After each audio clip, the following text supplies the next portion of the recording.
Құрметті комиссия мүшелері, қадірлі әріптестер, комиссия қарауына Конституцияның 18 бабына қатысты бірқатар ұсыныстар келіп түсті. Заңгерлер мен мамандардың пікірінше заң техникасы тұрғысында сұрақтар бар. Атап айтсақ, осы баптың 2 тармағында сот шешімінсіз адамды заңда көзделген мерзімнен артық ұстауға болмайды деп көрсетілген.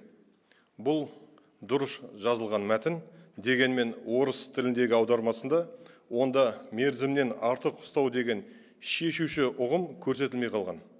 Сол себепті кейбір мамандар сот шешімінсіз күдіктіні ұстау мүлдем болмайды деп түсіну қаупі бар екенін айтуда. Яғни қалыптасқан сот тергеу тәжірибесі қиындыққа тірелуі мүмкін деген пікірлер бар. Мәтін мазмұнына қарасақ, расында да дәл солай. Кісі өлтіру, басқа да қоғамға қауіпті қылмыстар кідірісті көтермейтіні айдан анық.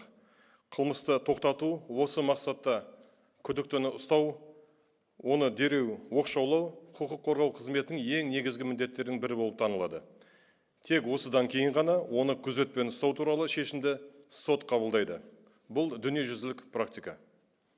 Конституция еліміздің басты құқықтық темірқазығы, оның әрбір нормасы анық және түсінікті болу қажет.